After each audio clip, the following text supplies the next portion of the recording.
I'll see you later.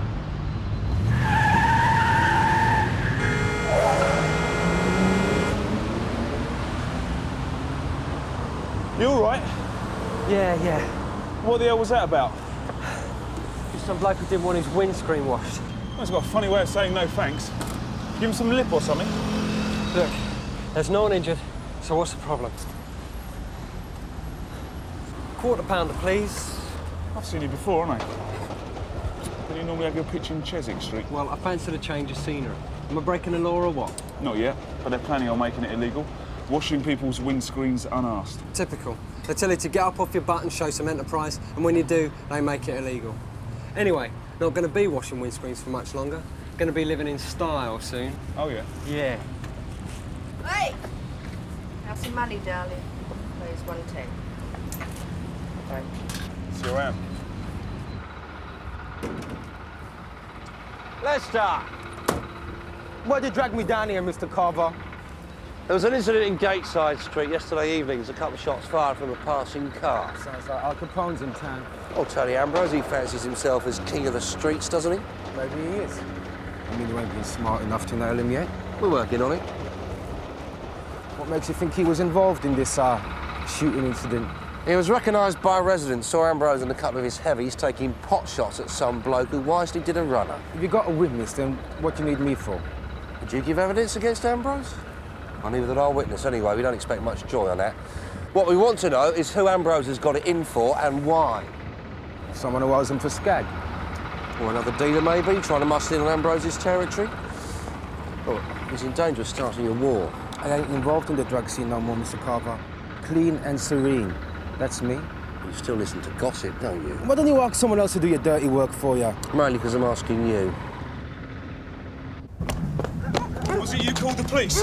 In there, quick! Number 17, where the squatters live. What's happened? Someone's been injured. I've called an ambulance. Right.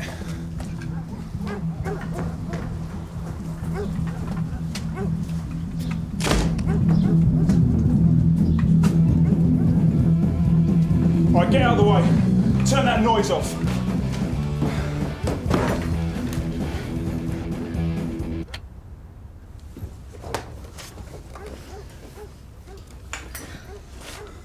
Sierra Oscar from 517 receiving, over. Go ahead, Mike. I'm at 17 Mulpit Road. I've got an IC1 male aged about 16 or 17. Could be a bullet wound to the chest. Yeah, the neighbours have called the ambulance. Received. Right, what's his name? Gary Fowler. Right, Gary, can you hear me? When did this happen? I don't know. I just turned up here and found like that a few minutes ago. What's your name? Lucy Davis. Right, do you live here? No, it's only Gary lives here. What's your connection with Gary? Just a friend, that's all. I live near his dad. Right, his dad will have to be informed. Do you know his dad's address? Yeah. Right, let's get him turned over.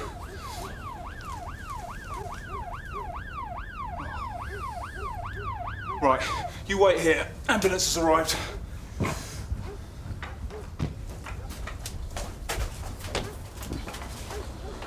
He's in the back room. There's still a pulse, but he's lost a lot of blood. Okay. Did you see what happened? No, but I see a bloke pull up in a car outside about 15 minutes ago. Right, can you describe him? Young bloke, in his 20s, I'd say. Grey jacket, tie, short brown hair. What sort of car? Ford Scorpio, black. Right. I don't suppose you got the number. Had no reason to. But I noticed there was a football strip in the front. You know, the miniature ones you hang from the driver's mirror. Yeah, we've done a check on Gary Fowler. If it's the one I'm thinking of, Dave Quinn nicked him for shoplifting about a month ago. He's a juvenile. It's a family local. We got the father's address from the girl, Lucy Davis. Mr. Munro's on his way to Malpit Road. Socko's been informed. Right. Yeah, his name's Gary Fowler. Right. Sir, there's an exit wound, so the bullet should be somewhere in the squat. No sign of the weapon yet. What's this about a black Scorpio? Well, a neighbour saw a guy pull up in one and walk towards the house. And when I met Gary Fowler earlier, he was involved in an incident with a black Scorpio. Wasn't able to get the number, except it was a J-reg. Ah, Mr. Fowler. I'm WPC Marshal, Sun Hill. Are you Gary Fowler's father? It's not something I boast about. Is he in trouble again? Could I come in, please?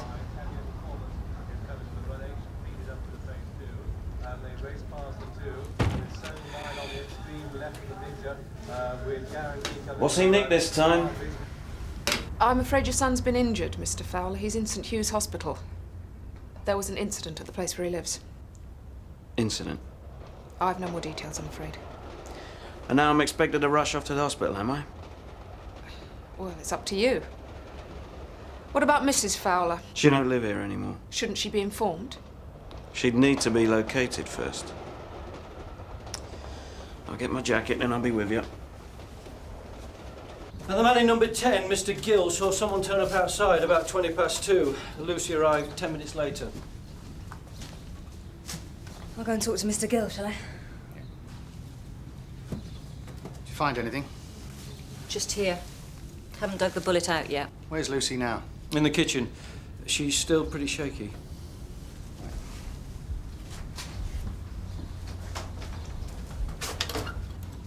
Hello, Lucy. I'm Detective Sergeant Deakin. How are you feeling? Okay. Are you close to Gary? I know him from when he lived with his dad on the estate where I live. What brought you around today? I just come to check that he was okay. Any reason to think he wouldn't be? He phoned me late last night, said he had an argument with the landlord of the Green Archer. It's the pub on Shadwell Street, isn't it? You say what it was about? He wasn't making much sense on the phone. Just kept ranting on about everyone treating him like a loser, but he'd make them think again. Did he have anyone in particular in mind? His dad, I suppose. Mr. Fowler was in the army, got the army mentality, disapproved of Gary's lifestyle. I hear Gary's lifestyle included a bit of shoplifting. But he's okay, basically. He's okay. Why does he think everyone's got it in for him? Because no one takes him seriously. He's always talking big, like he's a real top operator, but all people see is he lives in a squat and earns a living washing people's windscreens. Mike, this is Mr. Fowler, Gary's dad. What's the news? They're giving Gary emergency treatment. Emergency? Yeah, I'm afraid your son's been shot in the chest, Mr. Fowler. I'll see if one of the medical staff's free to have a word with you, Mr. Fowler. Have you got any idea who might have done it? When did you last see Gary? I haven't seen him in weeks. So you don't know if he's fallen out with anyone lately? He fell out with me. I'm wondering if there isn't a link between that shooting and Gateside Street. Tony Ambrose. Yeah. Jim Carver still checking that one out? I've done a check on the Green Archer pub. The registered licensee is a Richard Lamb, and he is on the computer for committing an affray 4 years ago. Right. Well, I'll let Mr. Brownlow know what the situation is. It's in case we need to request armed officers at some stage. Oh, thanks. Hello. I'm WDC Croft, Hill. I'm looking for the landlord, Richard Lamb. You found him? All right. It's about Gary Fowler. I understand he drinks in here. Not anymore, he's barred. Yeah, I heard you had a row yesterday. Do you mind telling me what that was about? Why? Well, someone shot Gary this afternoon. Dead? No, but he's badly injured. You needn't look at me. I've been in here since we opened. She'll tell you. Anyway, I wouldn't waste a bullet on him. Well, you've obviously got a deep respect for the boy. If I was going to shoot someone, it'd have to be about something serious. That kid's not serious. He's strictly small time. Small time what? You still haven't told me what the argument was about. I caught him dealing drugs out of the bog. Right. What kind of drugs? Don't know, don't care. I'd already warned him, and I only get the one warning. But it's like trying to stop termites. Right. Do you know a smartly dressed guy, 20-something, drives a black J-Reg Ford Scorpio? Someone who drinks in here, maybe? Sorry. Can't help you. Just been given the news by the doc, Gene. Gary Fowler died without regaining consciousness. They reckon he was shot at point-blank range. I'll let Mr. Meadows know, Mike. Mr. Fowler, you'll need to make a formal identification. But if you want to sit quietly for a few moments, yeah? No. I'd rather get it over with and be on my way. Right. It might have been for personal use, but we know that Gary was trying to sell drugs last night in the Green Archer. What about Tony Ambrose? Have you heard any more about the shooting in Gateside Street last night? I'm still waiting to hear from my informant, Gov. So far, there is nothing to link Tony Ambrose to Gary Fowler. Sarge, Lucy Davis is at the front office, asking to speak to you. What happens now? They'll need to do a post-mortem, and we'll need to hang on to his personal effects. Obviously, his mother will need to be told. I'll give you her sister's address in Lancaster. She'll know where to contact her. How long ago did she leave Scannell? About 9 months ago. We came here after I was laid off by the army. She only stood it for a while. We may need to talk to you again as well, Mr. Fowler. Don't worry, I'm not going anywhere. Nowhere at all. There was something I didn't tell you earlier. Gary'd stolen a gun. No. No, you didn't tell me that. I didn't want to drop his dad in it. You see, the gun belongs to Mr. Fowler. Gary nicked it. What was his dad doing with the gun? All I know is Mr. Fowler was foaming at the mouth about Gary nicking it. That's why he asked me to find out where Gary was living. Well, he didn't know. And I made it I didn't know either. I'm not his informer. Why did he ask you to do this for him? I had no one else to turn to, I suppose. You said he was foaming at the mouth. Just wanted to get the gun back, that's all. You don't think it was him who shot Gary, do you? Lucy, what do you know about Gary's involvement with drugs? Well, I knew he smoked dope. I don't think he was into it any more than that. Did you know he was dealing? Did he sell to you? Lucy, I'm not trying to trap you. I just want to discover who shot Gary. If I wanted to score, it'd be easy enough. The dealers hang around the school. The teachers pretend not to see them. But Gary was your friend, so you went to him. We'd smoke a joint, that's all. Who doesn't? You can get fed up with being straight and sensible all the time, know what I mean? We can safely assume Gary wasn't one of your major drugs barons, so he must have been working as a runner for someone else. He used to boast he was right-hand man to some top dealer. Do you know his name? Dave, Gary called him. Don't know the surname. Did you ever meet him? I didn't really believe he existed. I mean, half of what Gary says was just, you know. Jim Fowler's not on the computer. He is known to the DVU. Cheers. His wife nearly charged him with assault about 9 months ago. Nearly? Well, the usual thing, change of heart. Well, not entirely. She did a bunk, didn't she? Yeah. Do we know what kind of gun killed Gary? The bullet was flattened. It's been sent to the yard for tests. Mr. Fowler, DC Skates and WDC Croft of Sun Hill. Look, I appreciate it's a difficult time, but do you mind if we come in? We've got a couple of questions we'd like to ask. Thanks. Do you own a gun, Mr. Fowler? I suppose Lucy told you. Fair enough. No reason she should get into trouble. What make is it? Beretta, 92. And where is it now? You tell me. Gary nicked it a couple of nights ago while I was out. He still has a key to this place. And you didn't report the theft?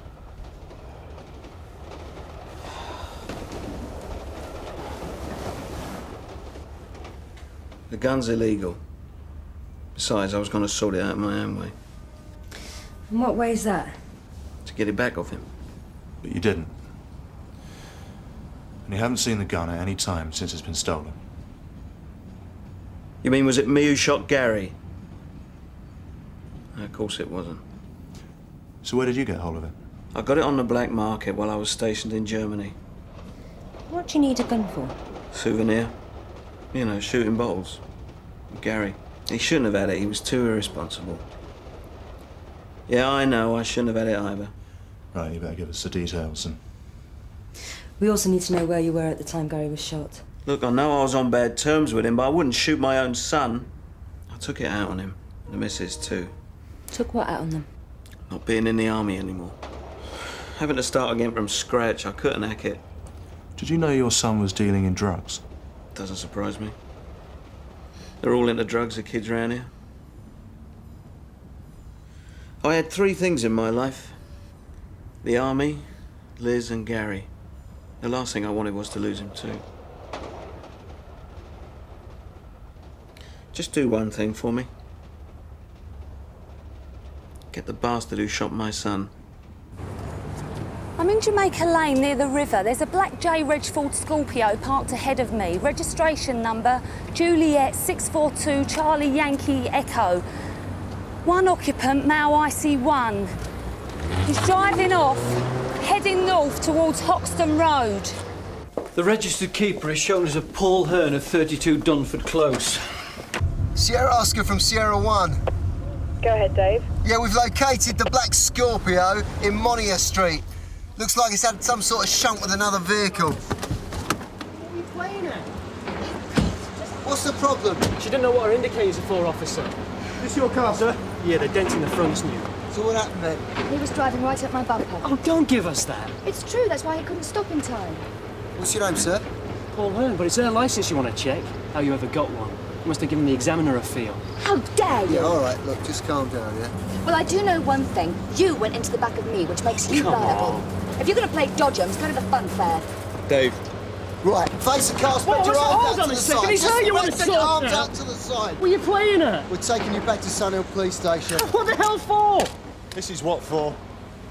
Found under the front seat of Paul Hearn's car. It's the same gun Gary Fowler nicked from his dad's place. What have we got on Paul Hearn? Nothing on computer, sir. He says he's a clerk working for a shipping company in Brim Street. Jim Carver's checking it out. We'll try and set up an ID parade. Mike Jarvis was too far away to see the driver properly, but there's always a neighbour, Mr. Gill. I told you. I haven't the faintest idea how a gun came to be in my car. It just opened the door and hopped in, did it? I don't know. Does the name Gary Fowler mean anything to you, Mr. Hearn? Mr. Hearn has shaken his head. He lived in a squat in Malpit Road. Have you ever been there? I don't even know where Malpit Road is. A car similar to yours was seen there earlier this afternoon. Yeah, well, there's lots of cars similar to mine. Gary Fowler was shot in Malpit Road and he died this afternoon in hospital. You look shocked, Mr. Hearn. Yeah, well, murder's heavy, isn't it? It's about as heavy as it gets. Especially when the probable murder weapon is found under the seat in your car. It wasn't me. The thing is, I lent my car to somebody earlier today. A guy from work. What's his name? Timpson. Dave Timpson. His own car's off the road, so I let him use mine. He didn't bring it back to the office till about 2:45. And where's Timpson now? Is he at the shipping office? He didn't come inside. He just parked the car and went off somewhere. How'd you get the car keys back? He left them in the ignition. I told him to. I had to leave the office myself on business. So, you haven't seen Timpson since he brought your car back? No. Look, I don't know anything about guns. I lent the bloke my car, that's all. Timpson hasn't been in all day. As for Hearn, he was at his desk till just before 3, then he fielded a phone call and left the office. He said he had some paperwork to take across to their auditors in Regis Square. Regis Square? That'll take him away from the river, not towards it. We'll have another chat with him. Alan Woods has had a word with the caretaker of the flats where Timpson lives. There's no sign of him being at home, so we'll mount an oboe outside. Right, sir. You were right. There's another supplier operating on Tony Ambrose's patch. A guy by the name of Timpson. Well, no wonder Ambrose has got the ump's idea of fair competition is no competition. So what do you know about this Timpson? Some amateur. Trying to be a player. Got any idea where he hangs out? No. But I got an idea where he'll end up. You told your office you had business in Regis Square, but we saw you down by the river. Nowhere near Regis Square. Look, I've already told you everything. He set himself up as a part-time drug dealer, hasn't he? Only now things are turning nasty on him. I'll take your word for it. You can take my word for this. You're in the frame for murder, as an accessory at the very least. You've got to be joking. A 17-year-old is lying on a slab in a morgue. I'm not joking. I didn't know about Gary Fowler getting shot. I don't even know him. I just heard Dave mention his name. In what context? All right, I knew Dave was doing some dealing on the side. He's got big ideas, this Dave. He doesn't like being a humble shipping clerk. He gets the drugs in Tilbury. Merchant seamen bring them in, but look, I'm not involved. You mean you weren't? Until you lent him your car? He didn't mention about this Gary getting shot, or that there was a gun under the seat of the car. You said earlier that you didn't see him when you brought the car back. Yeah, he called me from the car phone. He told me to meet him. Why? Well, he wanted me to drop him off at the waterfront before I took the car back. What's at the waterfront? A warehouse. It belongs to our company, only it's due to be renovated. Dave stashes the drugs there.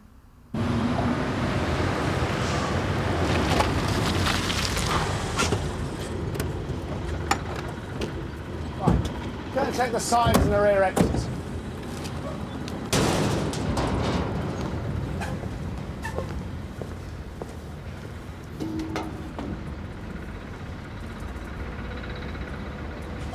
Sarge?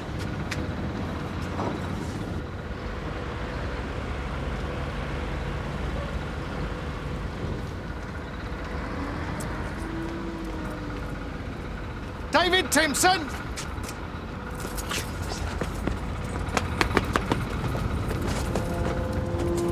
Cutting off!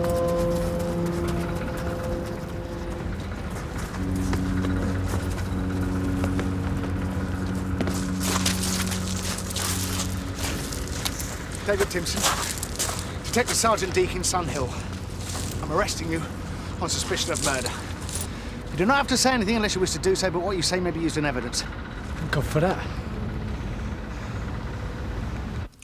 We know you went to Gary's squat, Dave. Did you have the gun with you? I don't have a gun. So what happened? I never went there to shoot him. Half an hour beforehand, you tried to run him over. No.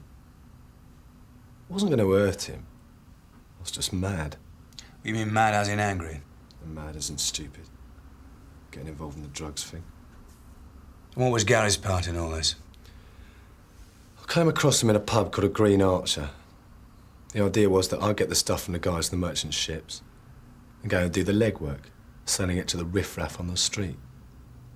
He was dead eager to get in on the drug scene. And now he's just plain dead. We got in over our heads. Thought it'd be easy money. Next thing we know, this maniac Ambrose is coming after us with shooters. You saying Ambrose shot Gary? It was me Ambrose tried to shoot last night. So, who shot Gary? He shot himself. Oh, yeah. Tired of living, was he? I mean, it was an accident. We found the gun in Paul Hearn's car, the car you'd been driving. I panicked.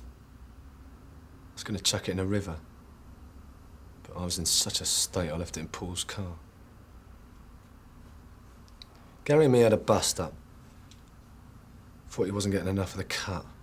Started talking about going over to Tony Ambrose. As if Ambrose had wanted dreaming like him on his payroll. Well, you wanted him on yours? Not anyone. I wanted out. I didn't care what happened to Gary. He's living in a fantasy world. Even nicked that gun off his old man because he thought it'd impress Ambrose. If you wanted out, why'd you go looking for him? Because Ambrose turned up outside my house last night. I got it into my head that Gary had told him where to find me. Is that why you got angry? Why you went to the squat? I never went there to kill him or anything. He got scared. Started waving the gun at me. I told him not to be stupid. Tried to grab it off him. And it went off. It was an accident. It wasn't meant to happen. None of it was meant to happen like this. Well, if you'd stuck to pen pushing, Dave, none of it would have. And Gary Fowler would still be alive.